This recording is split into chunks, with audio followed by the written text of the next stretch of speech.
you've got to get the job done there. And that requires us to have enough troops that we're not just air raiding villages and killing civilians, which is causing enormous problems there. Well, this is very significant. It is the first time that British service personnel have been arrested on suspicion of murder in Afghanistan. 7 Royal Marines from 4-2 Commando, part of 3 Commando Brigade. The Ministry of Defence has agreed to pay £100,000 compensation to the family of an Iraqi man who drowned in 2003. Saeed Shabram's relatives claim he was forced at gunpoint into the Shatt al-Arab waterway after being detained by British soldiers.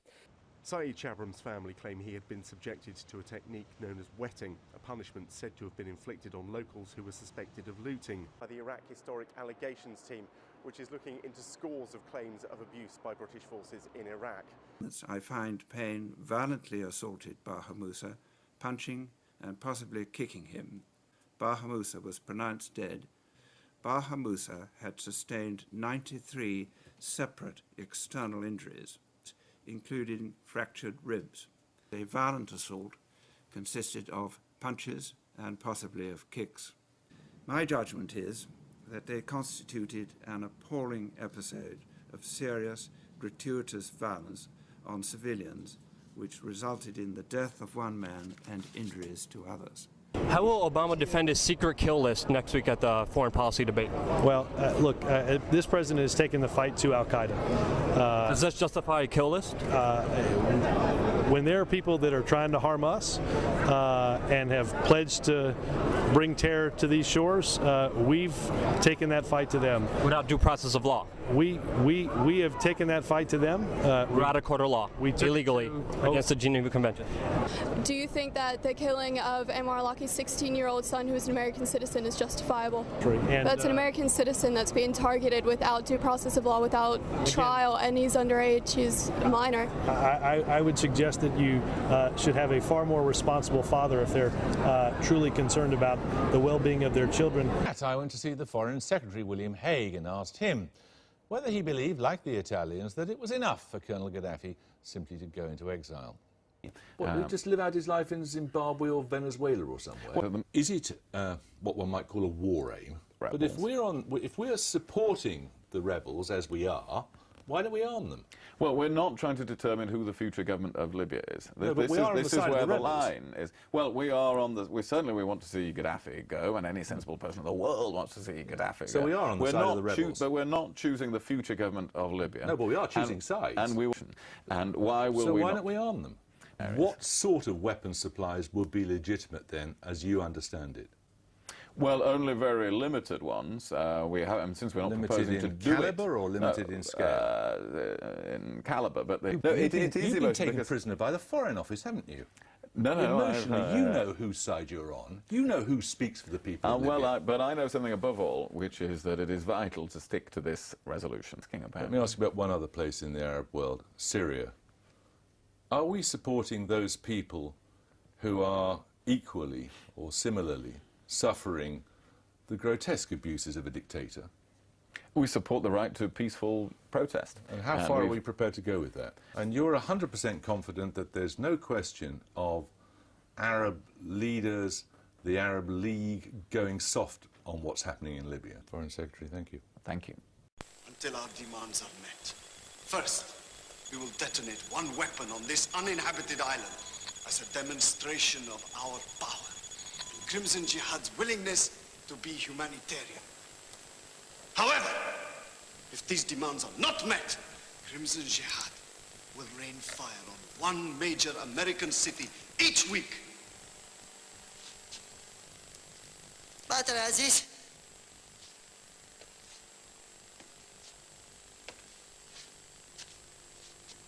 Get another one, you moron. I think I have one in the truck.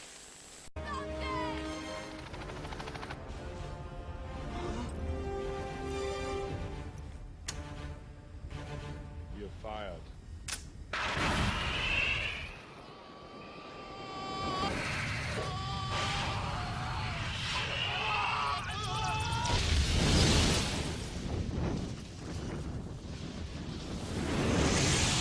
Burn, motherfucker, burn.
Obama. Go back to your own fucking country.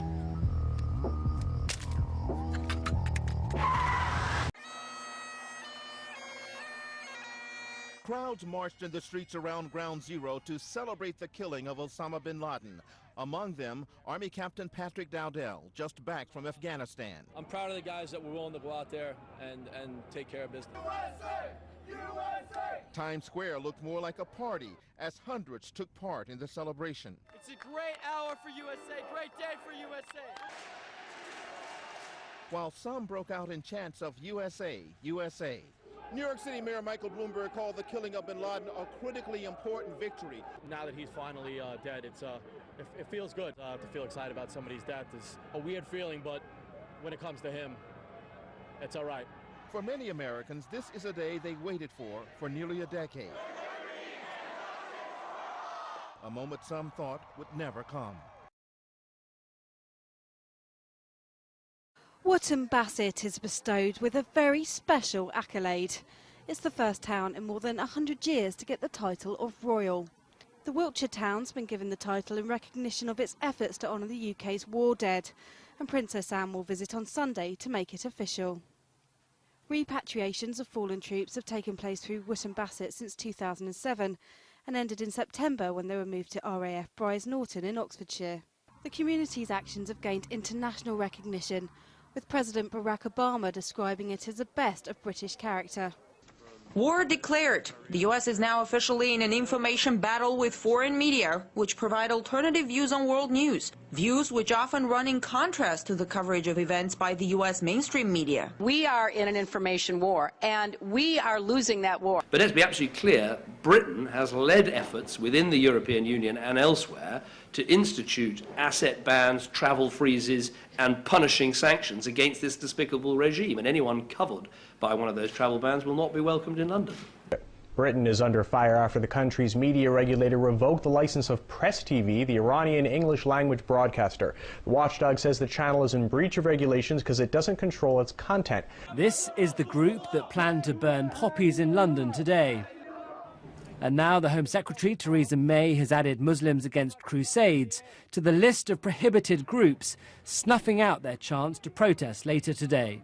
In France, women are now officially banned from wearing full-face veils in public after controversial law came into effect. While the government says the move is aimed at helping Muslims adapt to the local community, critics accuse President Sarkozy of persecuting Islam to win back votes from the right. But in a country with Europe's biggest Muslim population, the law risks igniting social tensions. Switzerland is to ban all new minarets on mosques in the country. 60% of voters backed the move in a referendum Sunday. The country's majority parliamentary party claims that the towers are a political symbol aimed at putting extreme Sharia law above Swiss democracy. But Muslims there insist it's an insult to their faith. Is Salman Rushdie's knighthood an insult to Muslims worldwide?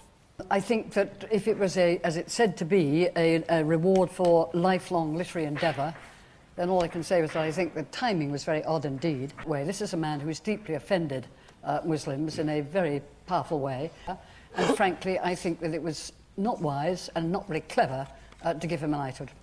I think that's a contemptible statement, and I think everyone who applauded it should be thoroughly ashamed of themselves. Mr. Chowdhury, based upon your answer, I believe, and I'm sure many prosecutors will listen to your answer, you have violated U.S. law. You deserve to be arrested, prosecuted, jailed for the rest of your life. That is what you, sir, deserve.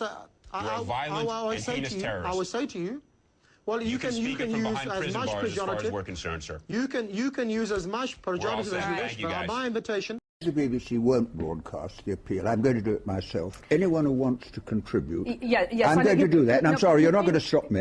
You're not going to stop me. I'm sorry. No, I'm sorry. The Disaster Emergency Committee Gaza Crisis is available at... Nobody here agrees with what the BBC have done.